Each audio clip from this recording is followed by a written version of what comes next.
नमस्ते दोस्तों। आज ना हम एक बहुत ही दिलचस्प स्किल को दोबारा से सीखने वाले हैं, एनालॉग घड़ी को पढ़ना। अरे, ये सिर्फ सुइयों को देखना नहीं है, ये तो हमारे आसपास मौजूद डिजाइन की एक बहुत ही खूबसूरत भाषा को समझने जैसा है। तो चलिए शुरू करते हैं ये मजेदार सफर। अब सवाल ये उठता है कि भाई डिजिटल स्क्रीन के इस दौर में इसकी जरूरत भी है क्या?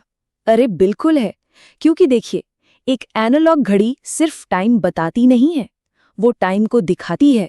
वो हमें दिन के गुजरने का एक फील देती है, एक एहसास कराती है, जो स्क्रीन पर बदलते हुए नंबर कभी नहीं दे सकते। तो ठीक है, सबसे पहले मिलते हैं घड़ी के 3 मेन प्लेयर्स से, कह सकते हैं 3 मुख्य किरदारों से। हर एक का अपना एक खास रोल है, और जब ये तीनों साथ में काम करते हैं तभी समय की पूरी कहानी बनती है। तो सबसे पहले मिलिए घंटे की सुई से। ये हमारी टीम की सबसे छोटी और सबसे धीरे चलने वाली सदस्य है। इसका काम एकदम सिंपल है। ये हमें बताती है कि अभी कौन सा घंटा चल रहा है।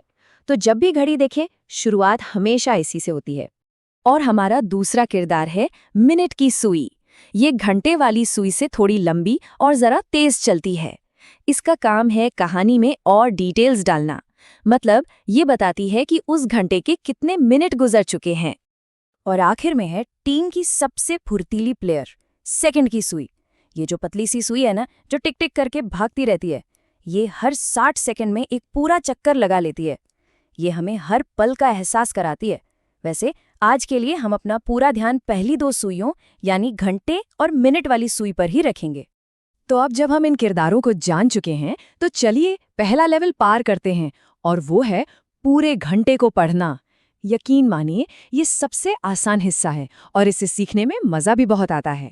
इसका एक सिंपल सा रूल है, जब भी लंबी वाली यानी मिनट की सुई ठीक 12 पर हो तो समझ लीजिए काम एकदम आसान है। बस छोटी वाली यानी घंटे की सुई को देखिए, अगर वो 3 पर है तो इसका मतलब है पूरे 3 बजे हैं। अच्छा, एक और एग्जाम्पल देखते हैं। मिनट की सुई फिर से 12 पर है और घंटे वाली सुई 9 पर। तो बताइए क्या टाइम हुआ? जी हाँ, बिल्कुल सही, 9 बजे। देखा है ना, एकदम आसान। चलिए अब थोड़ा और आगे बढ़ते हैं और सीखते हैं घड़ी की अपनी एक खास भाषा। मतलब टाइम बताने के कुछ ऐसे मजेदार तरीके हैं जिन्हें सीखकर कोई भी एकदम प्रो बन सकता है। सबसे पहले बात करते हैं साढ़े की। जब मिनट वाली सुई घूमकर ठीक 6 पर आ जाती है तो इसका मतलब है कि वो घंटे का आधा सफर पूरा कर चुकी है। जैसे 4:30, इसे ही हम कहते हैं 4:30। बिल्कुल इसी तरह घंटे के क्वार्टर्स भी होते हैं। जब मिनट की सुई 3 पर होती है तो हम कहते हैं सवा, मतलब 15 मिनट गुजर चुके हैं। और जब वही सुई 9 पर पहुंच जाती है तो हम कहते हैं पौने, जिसका मतलब है कि अगला घंटा बजने में बस 15 मिनट बाकी हैं। ओके, अब हम एक स्टेप और आगे बढ़ते हैं। अब हम सीखेंगे कि किसी भी मिनट को एकदम सटीक तरीके से कैसे पढ़ा जाए, ठीक वैसे ही जैसे एक डिजिटल घड़ी में दिखता है।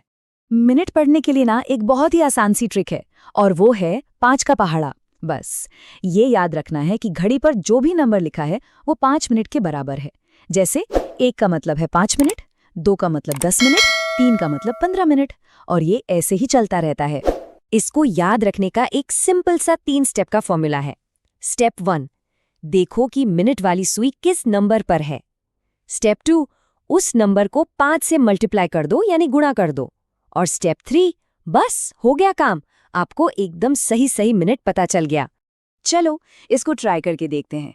घंटे की सुई 2 से जरा सी आगे है और मिनट की सुई है 3 पर। तो हम क्या करेंगे, 3 को 5 से मल्टीप्लाई करेंगे और हमें मिला 15। इसका मतलब टाइम हुआ है 2:15, है ना सिंपल। एक और एग्जाम्पल, यहाँ घंटे की सुई 9 के करीब पहुंच रही है और मिनट की सुई है 9 पर। तो 9 गुणा 5 कितना हुआ? 45, यानी समय है 8:45। अरे हाँ, याद आया, इसे ही तो हमने 8:45 कहना सीखा था। देखा, अब सारी चीजें एक साथ समझ में आ रही हैं। तो ठीक है, हमने ये सब सीख तो लिया, पर सवाल ये है कि इसका हमारी रोज की जिंदगी में क्या काम है। चलिए इसी पर एक नजर डालते हैं। देखिए, हमारा पूरा दिन समय के हिसाब से ही तो चलता है ना? सुबह उठने का टाइम, स्कूल या ऑफिस का टाइम, खेलने का टाइम, सोने का टाइम, सब कुछ। तो जब हम घड़ी पढ़ना सीखते हैं तो हम सिर्फ टाइम देखना नहीं सीखते, हम अपने पूरे दिन को बेहतर तरीके से समझना और मैनेज करना सीखते हैं। और अब एक आखिरी चैलेंज, जरा स्क्रीन पर देखिए और बताइए क्या टाइम हुआ है। थोड़ा सोचिए, घंटे की सुई 10 से थोड़ी आगे है, मिनट की सुई 2 पर है, इसका मतलब 10:10। क्या यही जवाब था? बहुत बढ़िया। तो हमेशा याद रखिए, समय देखना सीखना सिर्फ एक स्किल नहीं है, ये अपने दिन को बेहतर तरीके से प्लान करने का एक जबरदस्त जरिया है। एक तरह से ये अपने समय पर कंट्रोल पाने जैसा है। आज हमारे साथ जुड़ने के लिए बहुत बहुत शुक्रिया। Students, don't forget to write your new project from school in comment section. Yes, we can't wait to read them. हम जरूर आपके दिए गए विषय पर वीडियो बनाएंगे। Thanks for watching. Please like and follow our channel.